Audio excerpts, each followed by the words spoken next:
Hello दोस्तों, आज की कहानी है अय्याज जिस्म का भाग 56।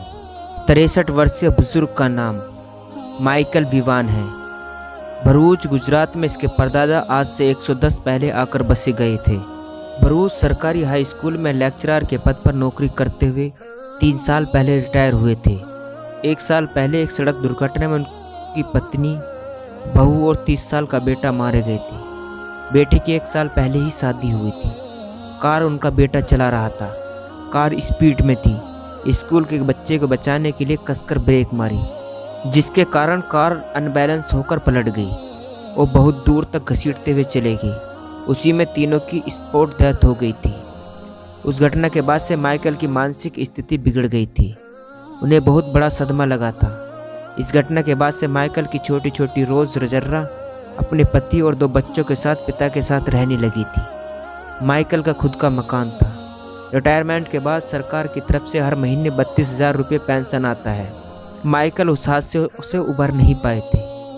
मानसिक असंतुलन के कारण उन्हें कभी अपनी पत्नी से, कभी अपने बेटे से, तो कभी अपनी बहू से शून्य में निहारते हुए बातें करते रहते हैं।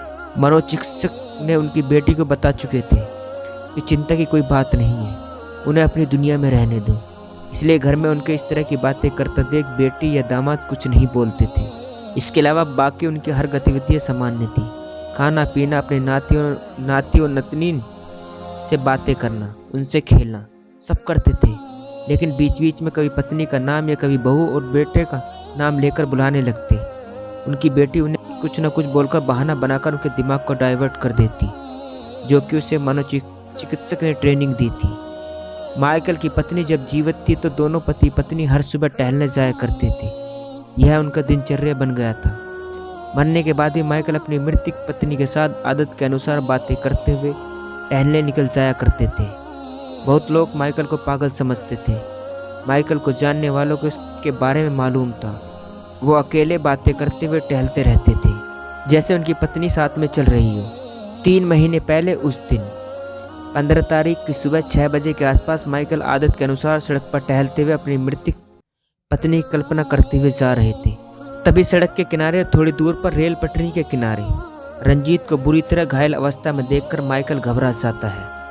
वो दौड़कर उनके पास जाते हैं। उनके सर और शरीर के दूसरे हिस्से में चोट आई हुई थी। सर से बहुत खून बह चुका था। खून का थक्का बन गया था।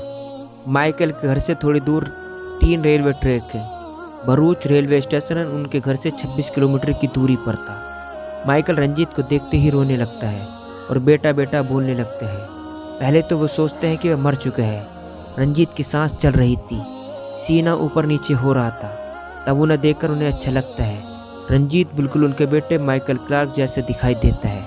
माइकल मोबाइल निकाल कर अपनी बेटी को रोते घबराते फ़ोन करते हैं। रोजी फ़ोन उठा लेती है।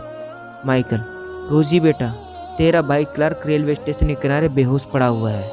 उसके शरीर से बहुत खून बह रहा है। तुम जॉर्ज को जल्दी से कार लेकर चर्च के बाहर वाले रेल पटरी से लगी हुई सड़क के किनारे आने के लिए कहना।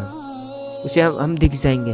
मैं वहीं बैठा हूँ। जल्दी करना बेटा, क्लार्क बहुत सीरियस है। रोजी कुछ समझ नहीं पाती। वह कहती है, ठीक है पापा, आप वहीं रहना। मैं जॉर्ज को तुरंत भिजवा रही हूँ। रोजी के पापा जिस प्रकार रोते हुए बोल रहे थे, उसे सुनकर रोजी घबरा जाती है और अपने पति को बोलकर उनके पिता जैसे रास्ते बताए थे उसी तरह उस जगह पर जाने को बोल देती है। थोड़ी देर में माइकल का दामाद जॉर्ज कार लेकर आ जाता है। वह भी रंजीत को देखकर ताज्जुब हो जाता है। चेहरा क्लार्क के साथ मिलता जुलता था। Ranjit black jeans, pink T shirt पहने हुआ था। उसके शर्ट पैंट की जेब खाली थी। सोने के ब्रेसलेट, चैन, अंगूठी कुछ भी उसके पास नहीं थे।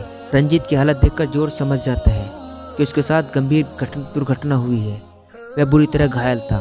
उसकी हालत देखकर दोनों उसे कार में बैठाकर सीधा मिशनरी हॉस्पिटल लेकर आते हैं।